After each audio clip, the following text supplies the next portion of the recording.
Philly ETE was a person, and it were to have a best friend. That bestie would be Jessica Kerr. Not only does she hold the record for most talks at Philly ETE, but she now has helped us organize the past two conferences and introduced us to a lot of great presenters over the years. I love Jessica's talks because they inspire me to be a better team member in so many ways. They really make me think about what I can do every day that affects my coworkers, and also how the code I write will affect other programmers who are going to pick it up after me in the future. So without further ado, here's one of my favorite speakers, Jessica Kerr. Thank you, Mark. Thank you for that introduction. Yes, I love Philly ET. Okay, let me get the screen share working. Okay. Now we have my pretty slide. Right. I love speaking at Philly ETE because y'all are always ready to hear the most interesting thing I've been thinking about over the winter. And welcome to Gamification Without the Garbage, about applying game design to our teams in a way that's more constructive. All right, so gamification, what is that? Here's my current favorite example. I like this site a lot. It's called Try Hack Me, and the objective is to teach you about computer security. So there's all these like capture the flag activities, and capture the flag is where they plant little flags in various files and hidden spots on the computer so that you can prove that you could get there. But each capture the flag scenario in Try Hack Me is different. It's created by a different person, and they're all fun little puzzles. So like for this Alice in Wonderland one, it spins up a container that you're supposed to hack into, and then you like hit its website, and you can do things like view source, see if they left anything interesting in there. You can like see if the /.git directory is being served. You can download the images and check them for secret hidden information inside, because that's a thing. And along the way, while you're solving these little puzzles that the author has left for you, you're learning computer security skills. That's really cool.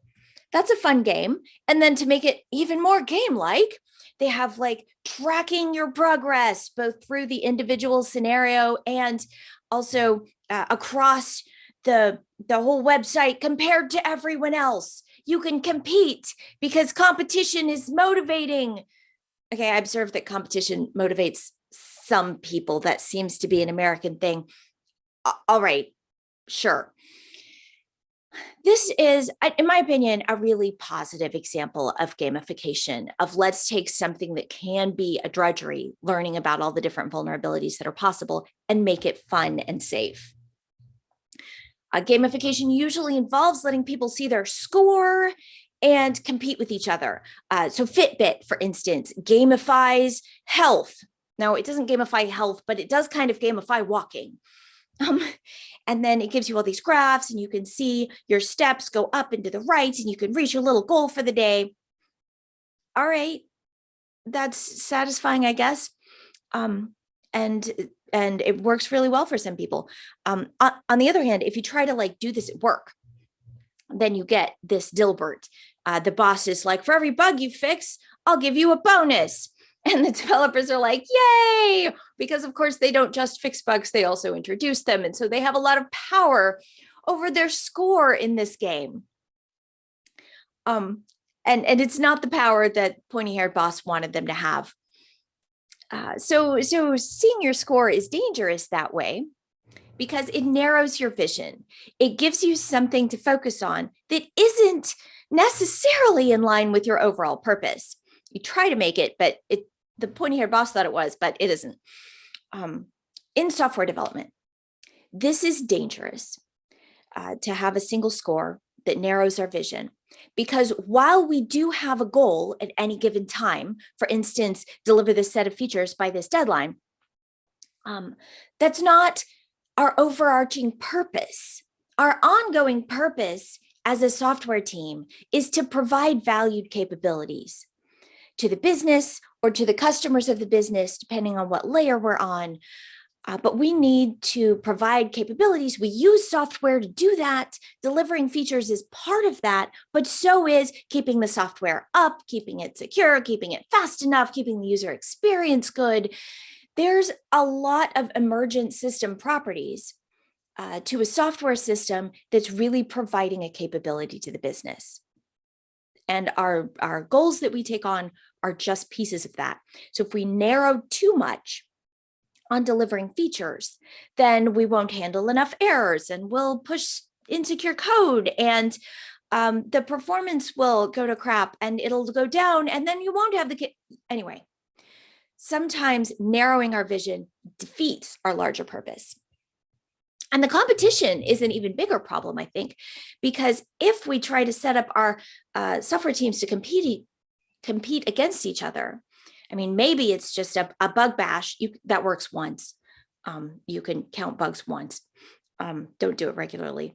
But maybe it's stack ranking in performance evaluations. When we're aligned against each other, when I can't succeed without you doing less well, that really defeats our purpose because we provide these capabilities as a team. Charity, who's our CTO at Honeycomb, points out that as an individual, I can write software, but to provide ongoing capabilities, I need more resilience than a single human can be because I have a life and I could run off and join the circus. And it takes a team to deliver software reliably, to operate it on an ongoing basis. Lots of other reasons as well, such as I can't know everything that I need to know. I can't keep up with everything. It takes a team and we need to work together. If we can't collaborate, the software isn't going to work together well either. So this is the garbage in gamification. It's narrowing our purpose to one number and then gaming that number because it's a game now. And it's competition that aligns us against each other instead of together. That's a bummer, but there's a lot more to games than points and leaderboards. That's a really shallow resemblance to games. If we go deeper, I think we can learn a lot. And specifically, I want to talk about how games show that we can design agency. Okay, design here is a verb and agency is a noun. And specifically, I'm using the definition of agency that means what we're trying to accomplish and how we go about it. Think, for instance, about games as an art form. You might picture, oh, there's lots of art in games, right? There's like pretty pictures, there's storylines, that's like fiction, that's an art. But there's something much higher level to it. The artistic product of games, uniquely, is the experience of the player. And you can have an aesthetically pleasing time trying to win a game. The experience of the player includes both how we feel while we're playing it and also what we're learning. So Try Hack Me has some good learning elements and how we relate to each other. So this all comes, by the way, from the book Games, Agency is Art by C.T. Wynn. Excellent book. I can recommend. It's a really easy read, even though it's a philosophy book. And the quotes in this presentation, the ones that aren't attributed, come from that book. Games design agency by providing the players with goals, rules, and abilities.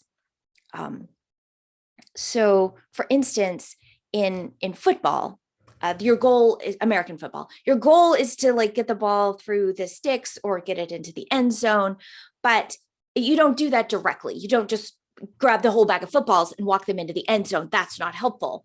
We have a single ball. We only move when the clock is running. We stay within bounds. We don't smack each other in the head, hopefully. And then we have various abilities that we are explicitly allowed to use, like running and passing.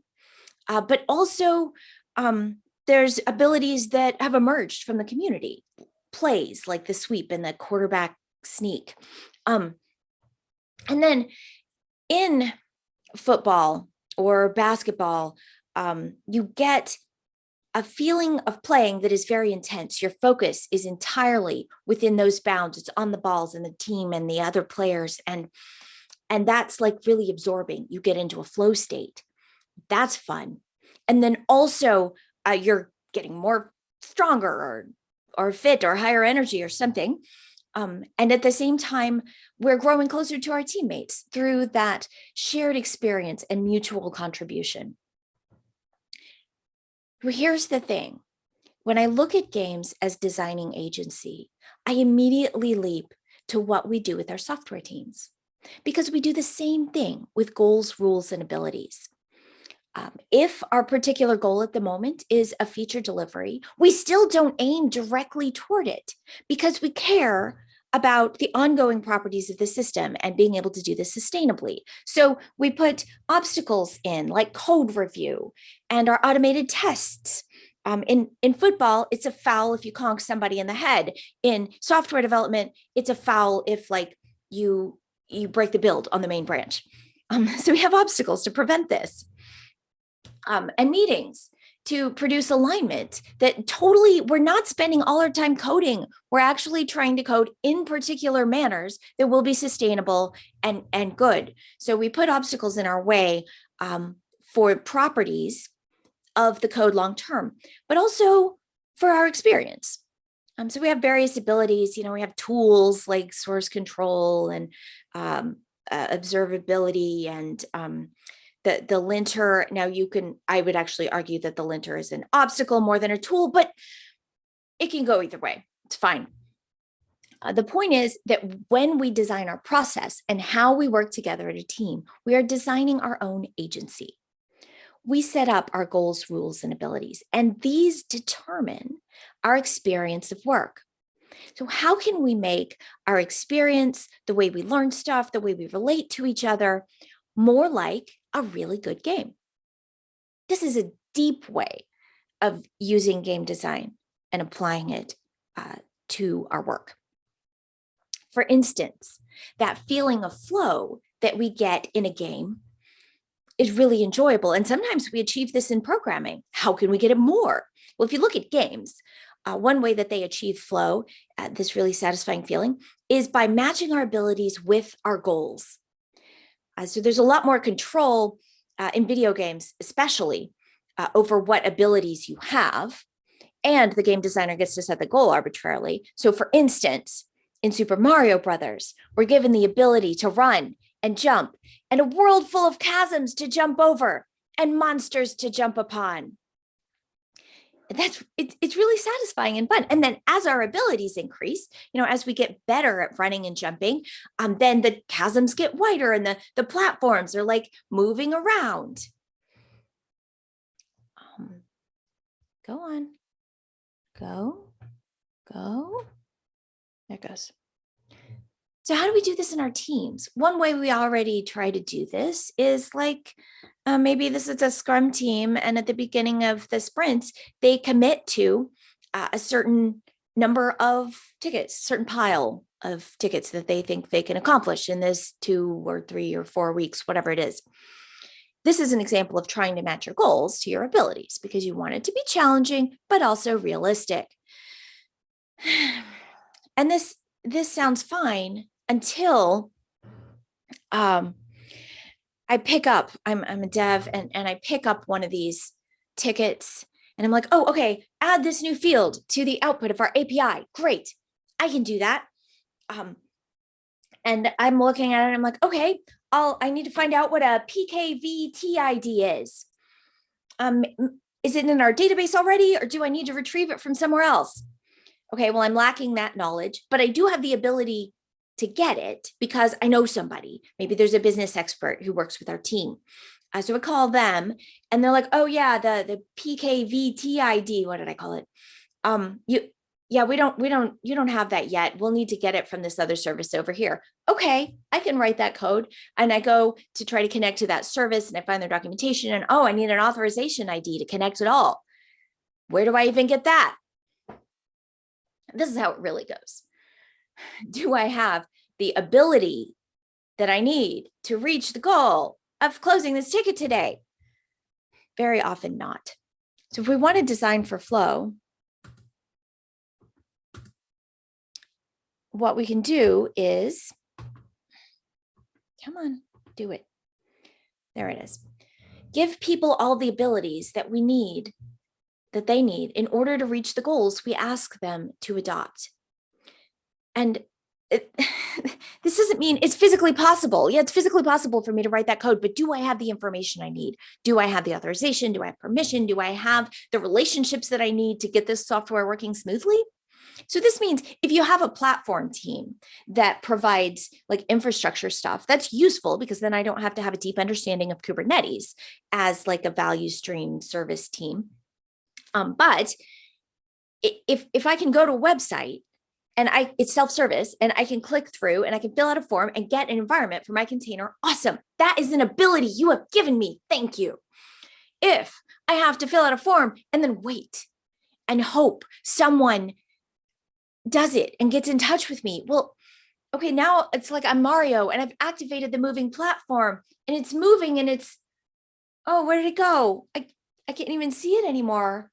Is it going to come down and let me jump on it? And we're supposed to estimate this? Totally breaks flow. Another thing to watch for when you're designing for flow is the rules of the game.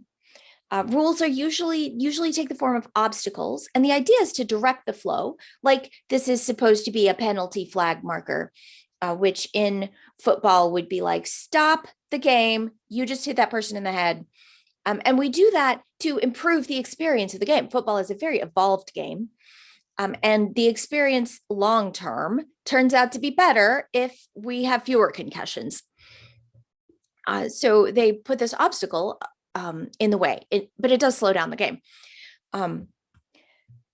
So we have to watch out for the obstacles that we put in front of ourselves. In coding, those automated tests on the branch are an obstacle that, I mean, yeah, we need to make them fast so that it only slows me down by 10 minutes to wait for the build, not by hours, and then I'm off doing something completely else.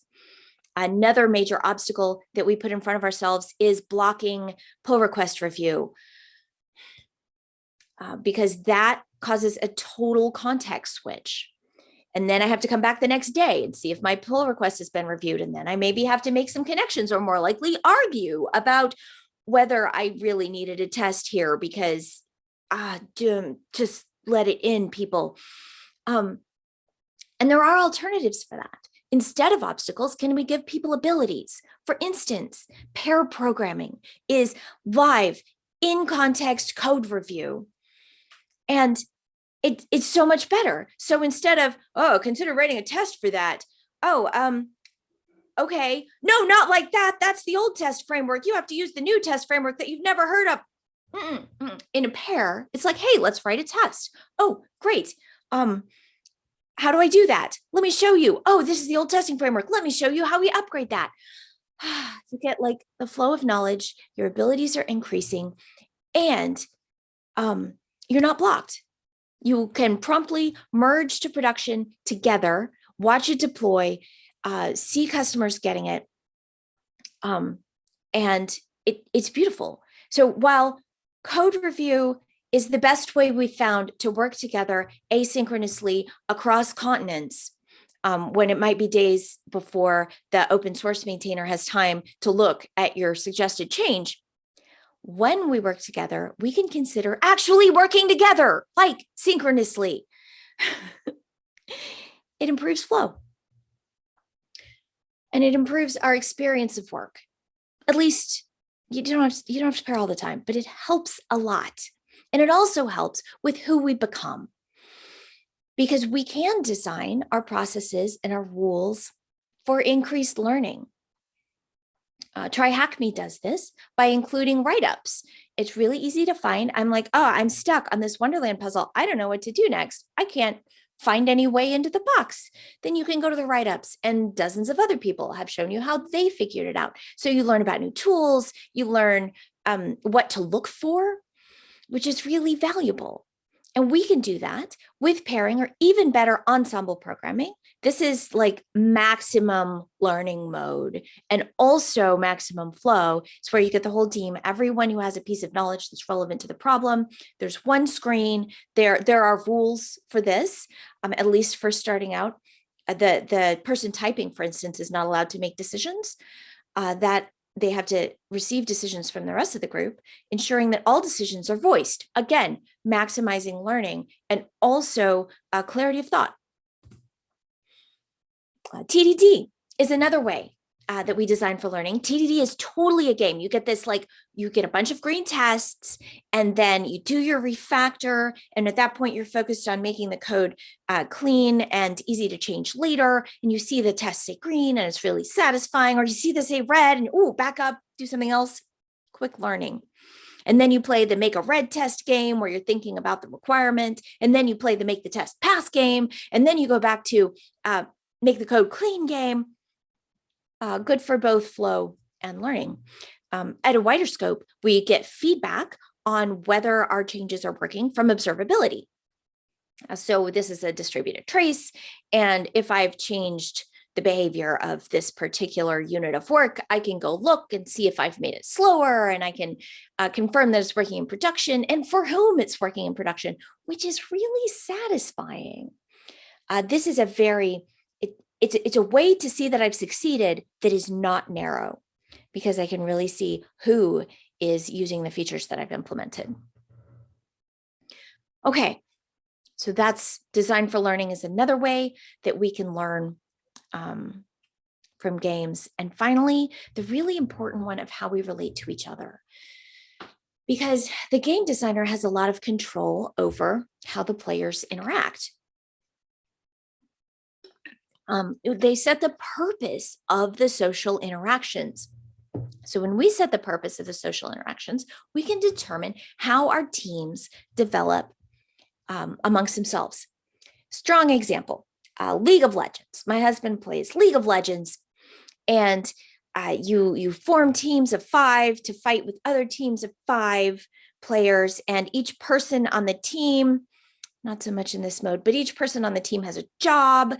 And if you're the jungler and you're not helping the person in the top lane, then they get mad at you when they're in trouble. But the same thing comes from the person in the bottom lane. They're also mad at you for not also being there all the time. And you just kind of can't get everything right because nobody has like full information at the same time of what's going on. And people get really frustrated. So they curse at each other in chat. They're always like, it's often toxic, but generally frustrated. My husband reports that it works better if you get like a regular team of 5 that you play with on a regular basis, because you get to coordinate a little better. But he reports you better be friends with those people already, because you are not going to make friends being on a team in League of Legends. The game sets you up to get mad at each other. Contrast with Genshin Impact. This is a game that my kids and I play because it's very beautiful. And there's no PvP. You can get a group of random people together to fight the monsters, to get the treasure that you need to level up your characters. And my kids report that like they like meeting people in Genshin because they're all so nice. Sometimes after you fight the monster, the person stays in your world and just runs around helping you collect things and kill other monsters. It's really fun because the incentives are completely different. There's not this like high stakes tension. You're going to kill the monster. I mean, worst case, you have to try twice. It's fine. The game sets up social interactions that are much more positive. We do this in our team. For instance, at stand-up, we have the purpose of unblocking each other. So every person has the opportunity to say, I'm trying to do this, but I'm stuck. And other people get the opportunity to jump in and help. This is really positive and team building. On the other hand, there's my favorite thing again, blocking pull request reviews, where it's my job as the author of the pull request to get this bug fix into production. And it's your job as the reviewer of this pull request to make sure we don't make the code any worse, that we keep our test coverage, that it stays available, and we got the error messages, and also you didn't introduce any security flaws. It's very much in opposition. And it creates animosity where none existed before. Really, the purple developer also wants a bug fix into production, but it's their job to stop it until all others qualities are satisfied. Again, pairing fixes this. Pairing puts you on the same side. We are getting in a bug fix production, and we're watching out for each other, that the code stays clean and that we make enough tests. If you do need to do asynchronous pull request reviews, you don't have to block on things like, oh, well, it would be better if we added a test.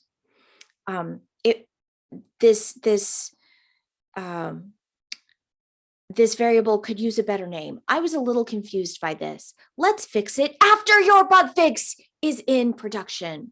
Of course, that requires rules and abilities. It requires the ability to easily get that clarification of the code or that new test into production. Because if that's hard, then you'll need the bug fix in order to push it through.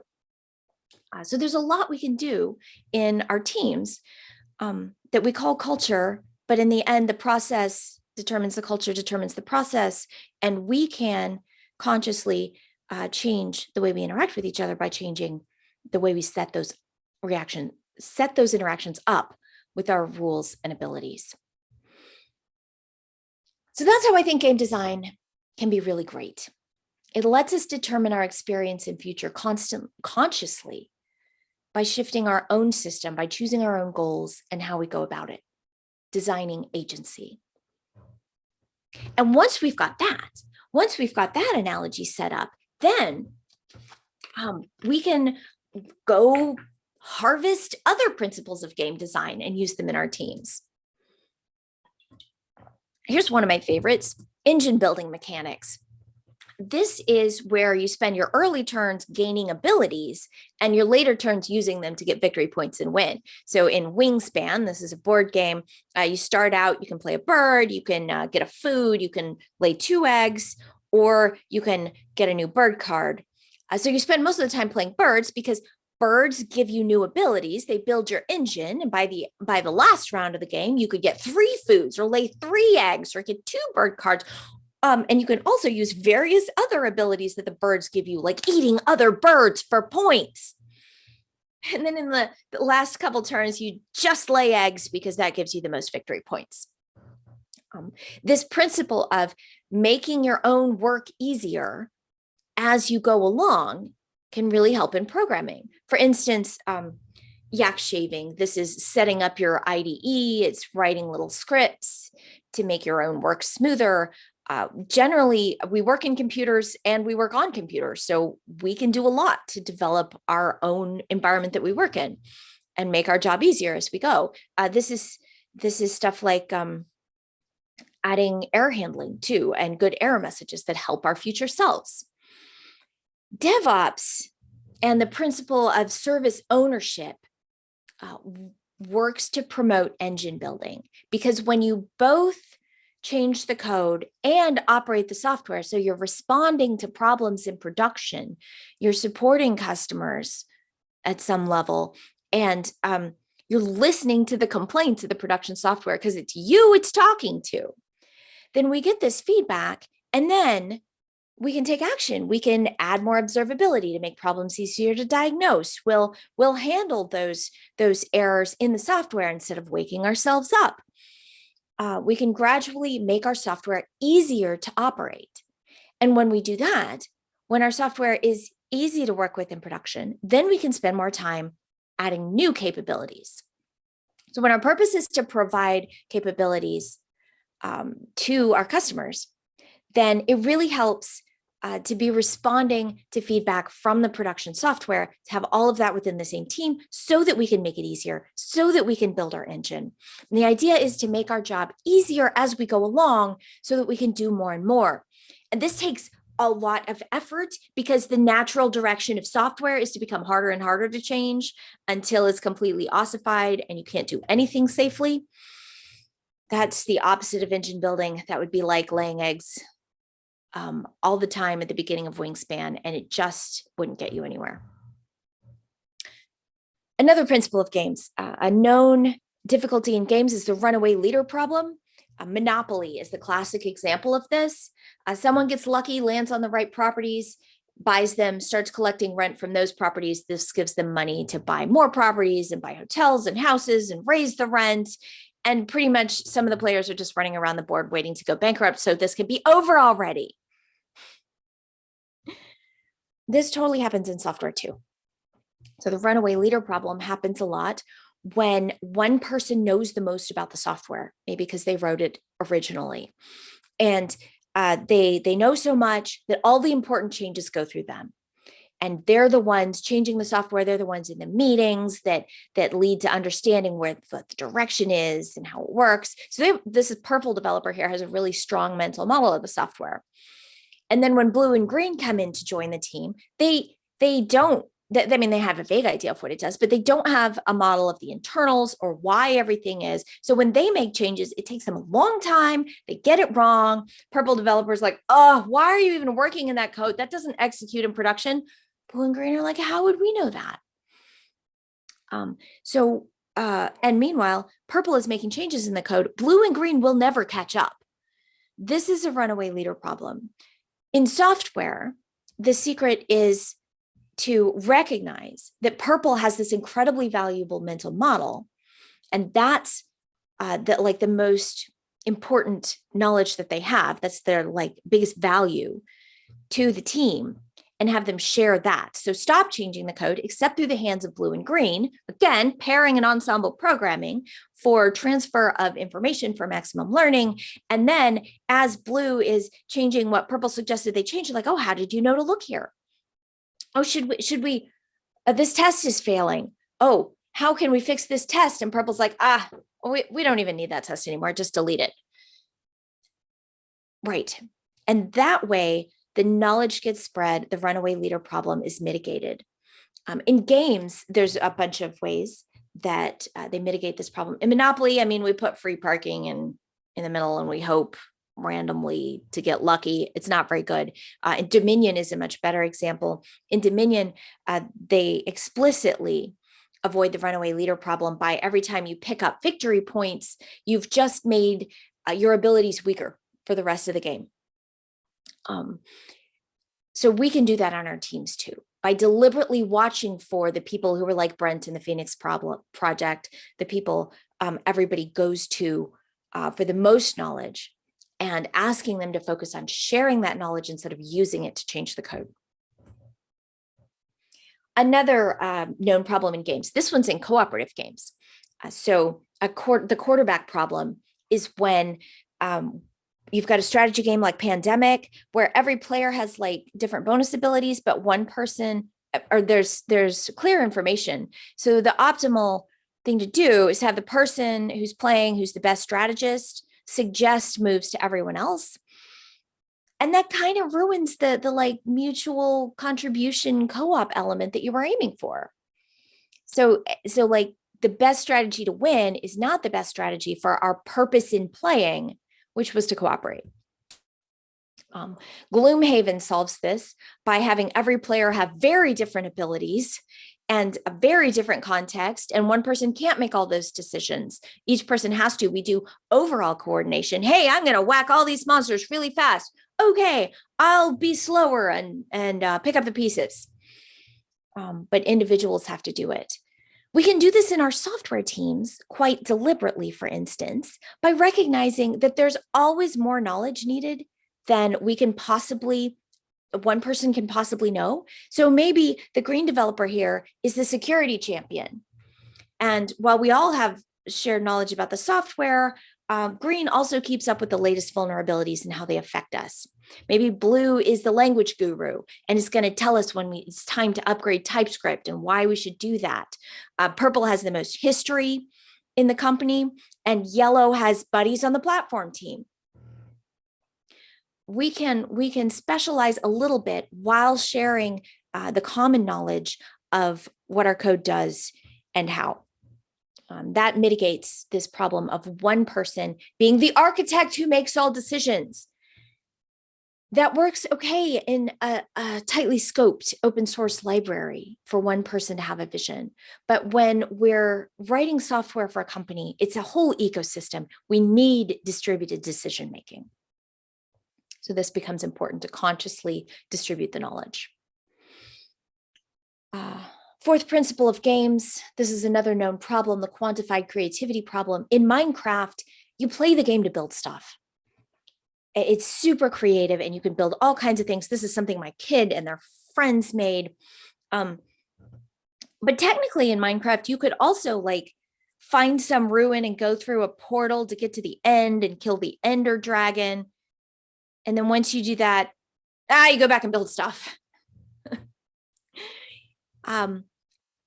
Like wide open creativity is great, but also now and then we like some direction. The trick is to balance that direction so it doesn't take over and squash the creativity. In software, we have very creative work and there's lots of possibilities of what we could do. So we adopt some goals to give us a direction to move in. But if we never take the time to explore a little, we'll miss a lot. If we narrow in on just delivering features, then we won't think about all the ways that the software could stop working, or all the things that's availability, or all the things that it might do, it's physically possible for it to do that we don't want it to do. That's security. These emergent properties fade away if we focus on the one goal set for us. That becomes an example of accidental gamification. So accidental gamification is where you do you wind up with a score, and that wasn't your purpose wasn't to gamify, but it has the effect of focusing people in on the score. So if you're in your Fitbit, if you're more concerned with getting your steps in than your health, then you might ignore your knee problems. Or maybe you also just learn to shake your wrist the right way so that you get more steps for the day. You've become about steps instead of about health. Twitter gamifies communication by assigning numbers. Each tweet is scored with the number of likes and retweets, and you are scored with your follower count. And then you're incentivized to gradually slide into doing the kind of tweets that get more likes, which is usually reinforcing people's beliefs. Because if we actually learn something from a tweet, it takes a lot longer to sink in. We're not nearly as likely to hit that little heart button. And then the thing about these numbers is they give us value clarity. So value clarity is one of the reasons we love games, because there is a clear definition of good. We can aim for it and know whether we did it, and we can share that score with others, and they can appreciate how good we are. It's really alluring compared to real life, because in real life, there's always ambiguity in our values. We as humans participate in systems at many levels. There's our individual level where we care about our health and feelings. There's our family. We're also part of our team. We're part of various communities or churches. We're part of our town and our neighborhood and the globe.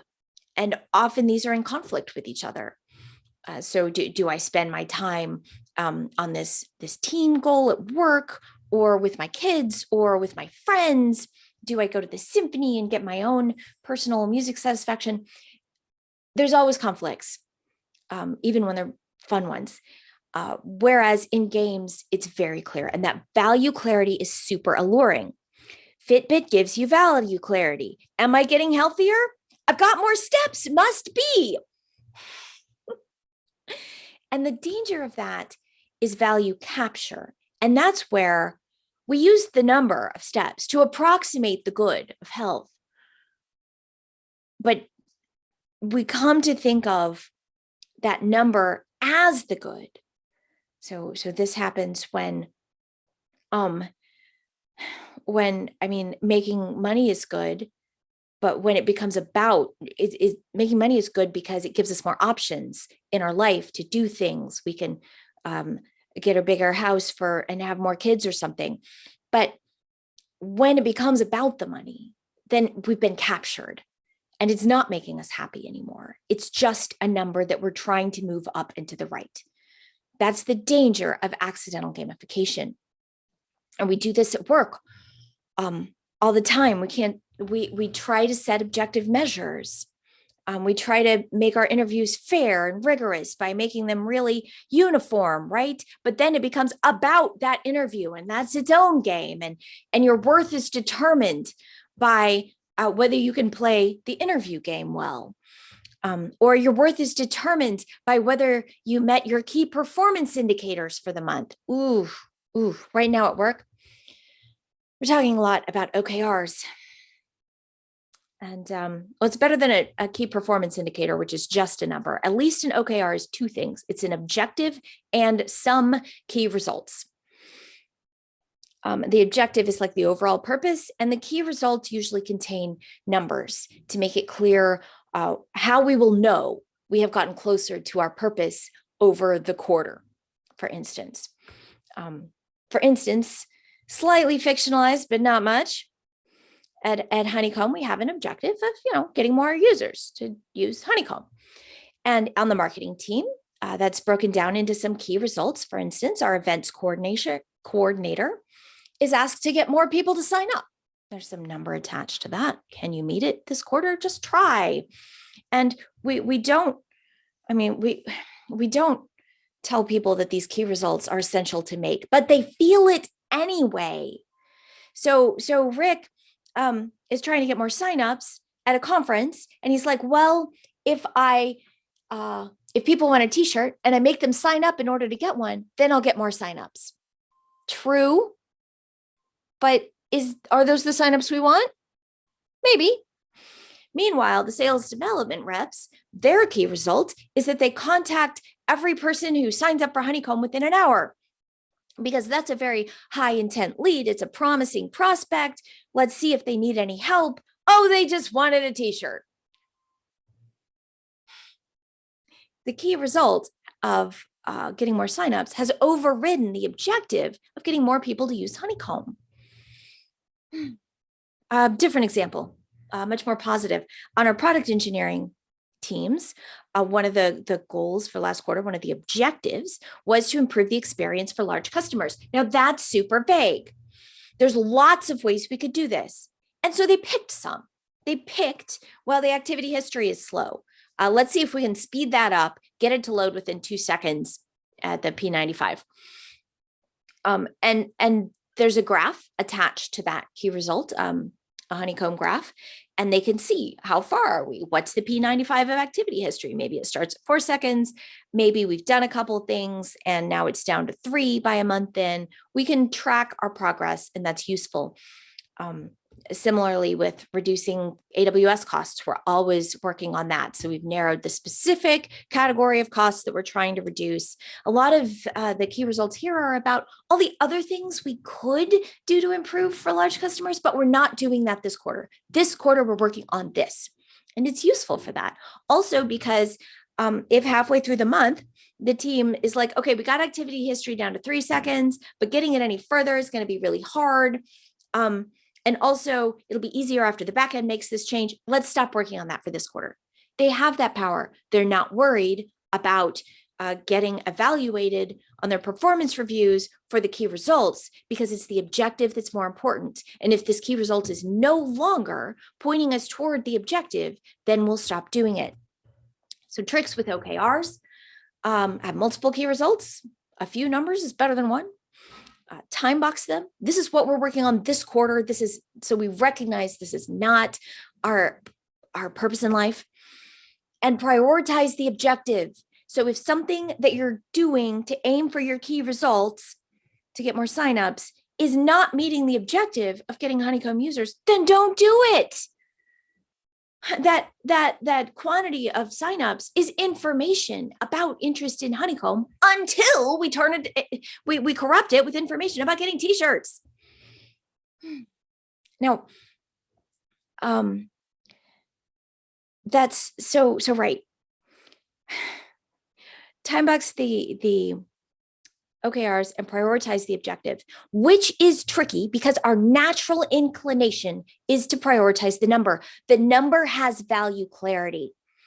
And when we give someone an extrinsic goal that they can latch onto and aim for with value clarity, it tends to subsume their intrinsic goals of providing valued capabilities to customers.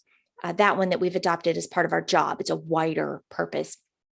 For instance, Fred and SRE at Honeycomb tells the story of one quarter, they put on their OKRs, we're going to try not to have more than one public incident this quarter. And Fred was like, he did not like that OKR. He did not think it was a good idea because our objective is to provide transparency to customers so that if there's an incident going on, they know about it. They don't find out by failing at using the site. And even though he knew that, he's still having that OKR in the spreadsheet. He still didn't want to start the public issue. And so we were defeating our objective. And also Fred says, it's not a good idea to make your OKR for the quarter. We get lucky, which low incidence is totally about getting lucky in the short term. Right. So beware the setting up a number. People tend to absorb it. Also, if you make it their job to hit the key result, then you've just nullified the objective. You've made the key result their objective. But that's the bad news. We have to be careful whenever we measure something. The good news is we have the power to choose to at least try to resist the accidental gamification. Because games show us this. We as people have a gentle fluidity. We have choices over what we decide to aim for and what methods we choose to get there. And we as organizational leaders or informal leaders on a lowercase a agile team, we can design agencies to offer our teams. And as people and teams, we can choose which agencies to adopt. So in Beat Saber is a good example. When I play Beat Saber, I'm doing it for cardio. I want to get exercise and also have fun and feel like I'm dancing. So there's a song playing and there's these boxes and you have to hit the boxes with the swords. You're in VR. So you see the boxes coming at you and whoosh, whoosh, whoosh, whoosh, whoosh, whoosh, whoosh. And I'm super getting into it. And I play on hard or expert because that's just the best for my rhythm. My child Wyvern is better at Beat Saber. They play on expert plus and they get much higher scores, but they play like this. Flick, flick, flick. And they move a little. Flick, flick, flick, flick, flick, flick, flick, flick with their wrists. They're not getting the cardio. So they get a higher score in the game, but I meet more of my objectives. So I'm choosing. And we can choose to occupy these agencies in different timescales and on different layers. One of my favorite things about Gloomhaven is that I have fun fighting an individual monster. I also have fun in the particular scenario. Can we defeat all the monsters in this dungeon? But then there's another layer on top of that, of the campaign, of character development that persists from games to games. I like all of these layers. I can't wait to play Gloomhaven again later this week. On the other hand, with Try Hack Me, I really like the individual capture the flags. I don't like the leaderboards, so I ignore them. We get to choose agency at many layers. So there's my career goals, which I've chosen for my personal missions that gives me satisfaction. There's my job at Honeycomb, which is totally compatible with my career, but not the same thing. I'm here speaking at Philly ETE for my career, not for my job. But then this afternoon, I'll go to some meetings that are related to my job. And within our job, we take on particular goals, maybe it's deliver features by this date. And within there's a ton of tasks. And I mean, a ton of tasks. So sometimes I write down all the little subtasks that come up. Maybe today I'm trying to fix this bug, but first I have to get my environment going. And so when that doesn't work, I flip into debugging mode where I'm caring a lot about science and my own understanding of the system. And then I'll take a time out and go into mode where after I figure it out, go into a mode where I care about the future of the system, of developer experience on my team, and I'll make a better error message. Okay, and then I'll go out of caring about error message and into reproducing the bug. This is more science and gathering information about what causes it, what doesn't. And then I'll go into reading code mode, where I care a lot about understanding what the code is doing. And this is a different kind of reasoning. And then eventually I'll go into like writing the fix mode. It gets many layers deep by the time I get there. And while at some point before I push the change anyway, I go into a mode where I care deeply about clean code and about how easy it's going to be to change this code later. And here's an important thing. I've got these little layers of temporary agency, and I choose to care deeply about clean code while I'm in the mode of deciding how to fix this bug and what to change in the code. This is different from having an abiding passion for clean code that you find on some job descriptions, which would actually get in my way while I'm reading the code if I were busy getting mad at how it doesn't meet my standards or whatever. I don't want to work with people who have a passion and abiding intrinsic purpose for clean code or test coverage or any of these other things. I want people who can adopt that agency, who can choose to care about clean code when it's appropriate. This is our superpower as humans and an essential skill of software delivery, because while I'm working at fixing this bug, every once in a while, easier when pairing, again, every once in a while, I'll step back and be like, why was I doing this anyway? I wonder if this is harder than I expected. I wonder if there's a completely different way. And we pop up the stacks of layers of agency and get into why was I here at all mode. It's important that the ends in terms of means and ends that we adopt can be voluntary. We take on the ones that are appropriate, and temporary. So we can pick the ones that lead to serving our ongoing purpose. This choosing agency is our superpower. I think it's a mark of a senior and staff engineer. As we get older and get wider perspective, we're able to move more fluidly between these agencies. Whereas the junior developers, we give them nice puzzles. We hand them an agency. Here's some requirements. And then they can work on just getting better at code.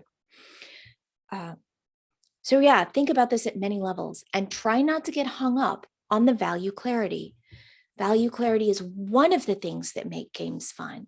It's what gamification focuses on. It focuses on the narrowness and the legibility of a number that it's assigned things. And that can be alluring.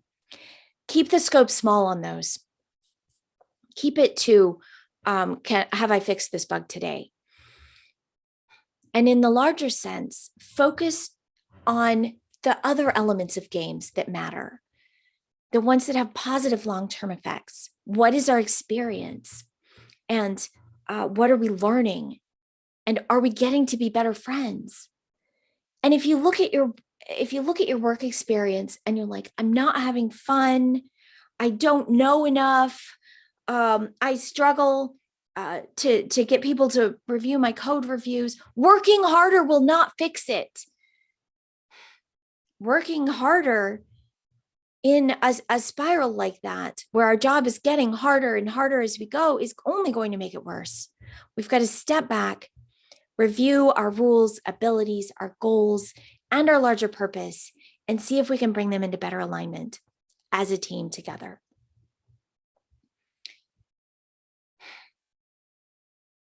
Whoops. So don't think of gamification as points. Avoid competition, but do care about the experience and the ways we relate to each other and the way our processes set us up to do that. I'm Jessitron. If you want to chat about observability or games or anything else, honeycomb.io/office-hours. I also highly recommend the work of CT Win, and the book is good, but if you just read one thing, If this was at all interesting to you, I recommend this paper, How Twitter Gamifies Communication. You can Google that. And it's like 20 something pages, but it's really approachable and will give you new ways to think about the world.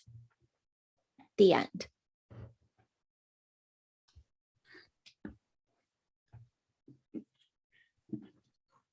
This is the one thing that doesn't kind of sucks about online conferences. You don't hear the applause. Yeah. It sounds the same, but we had a lot of people actually making comments to me. And I was doing a lot of things while you were talking, Jessica, because this is exactly the kind of things that we are working on my team. We're trying to improve our processes and kind of trying to get away from like the prescribed code reviews, exactly like that hits the nail right on the head for us, that they're like barriers to getting work done, and kind of much better to pair with people and forego the code review, or actually ask people. They're still useful in some cases where you're asking somebody to take a look at something. Yeah, you can pair for just the code review. That works too if you don't like pairing very much. No, I mean, like you can pair and you can make decisions, and if you didn't do the mob programming, or as you called it, ensemble programming, that's the first time I heard that. That's the modern word that's like less incendiary than mob. Yeah, mob, yeah. So yeah, ensemble programming. Yeah, we don't always get to do that, but sometimes you do want somebody to take a look at something. We often end up bringing somebody into our Slack huddle. Does anybody have any questions? I see a lot of applause in here. Oh my gosh. Where are you in the Slack channel? Yeah, we're in the Slack channel of Room A. So Daniel, my coworker, has a question. Do you have any specific guidance for making code reviews not, or maybe just a little less adversarial, or is it a lost cause? You can make them non-blocking. I mean, you can separate your code doesn't go in yet from looking at code and offering suggestions. I do suggest making code reviews synchronous. So much better when you like say something to a person's face and you can say immediately, oh, that's because there was one where it was like, that's not the standard way of doing things. I'm like, I know the standard way was the bug in this case. And it's so frustrating to just see that in Slack, but in person, it's like, oh, let me show you why. And in person over Zoom, whatever. So you can also separate the purposes of code review. There's the purposes of like not breaking stuff. And you can make the must have second set of eyes on the code stuff be just not going to make it worse. You're not going to make the system more likely to go down or introduce a security hole, and separate that from, and let's improve the code this way. Or separate that from other people gaining familiarity with the code, which is another purpose of code review. That can be completely separate. People can look at commits as they go by without blocking them. But overall, I really think we've taken this like pull request review process from the open source community, where people don't work together directly because they can't, because they're on different continents and they're working at different times, and they're just doing this in their free time. We have an allocated part of the day where we're all working. At least there's generally some overlap. We can choose to work together synchronously, because pairing or even synchronous code review builds relationships, and asynchronous code review tears them down. All right, we have one question. We have only time for one question, so we only have 2 minutes left. But enjoy the talk. So I'm in the finance industry, and RPR reviews are actually tied to our separation of duties requirements. That's a hill I'm probably not going to be able to die on, regardless of my own opinion. So I'm curious. Pairing counts. Pairing is two people you can, one person makes a pull request and the other person approves. Okay, I have this other question because James asked it, because he's my coworker too. We do have a remote team, so we have we do have to do asynchronous things, because there are people working in a very, very different time zone from us. So how do you do remote environment? Like with so remote, I find, is actually a win for pairing. I was surprised to learn that I actually like remote pairing better than pairing in person. Ensemble is amazing in person because it's just not so focus intensive. But I mean, you're sharing a screen. It's fine. It's a little harder to swap back and forth sometimes, depending on your environment. If you're using Tmux, it's perfectly easy, or like VS Code on the web or something. But that's remote pairing works great. I recommend turning off video and just using audio. That's lower stress. But the point is, you're looking at the same code, and taking turns changing it while voicing opinions to each other. Across time zones, obviously a bigger problem. In fact, this is one of the known game design problems that I didn't include, the life disruption problem. Pokemon Go has the conflict that, one, it wants to give you rewards at specific places and times, but two, it's a game. You want to play it when you want to play it, where you want to play it. And across time zones, that's so painful. I try to meet in the overlap times. I also, this is an organizational thing, but if you're a director or a VP, don't do that. Just don't put people on the same team with responsibility for the same code in India and Philadelphia. I mean, at least let them have a team in India and a team in Philadelphia with separate code ownership. They're still going to need to communicate, but not as high bandwidth. Team Topologies, favorite book, read it. As far as like organizing teams, but it talks about how collaboration is not a positive. Okay, collaboration is expensive. It is necessary. And you do want it within a team, but that's like 5 people, ideally. Other than that, the overhead is too much. So you don't want to have to collaborate across time zones. Yes, you're going to coordinate, and you're going to communicate, but the less intertwined your work, the more you're going to be able to move at a friendly pace. And another thing when you're working across time zones is just give each other a break. Just recognize that this is really hard and you're both doing your best, and put way too much effort into the communication, because it just recognize that that's a really hard thing. Don't expect it to be easy, and try really hard and be extra friendly and extra forgiving, because hard things are hard.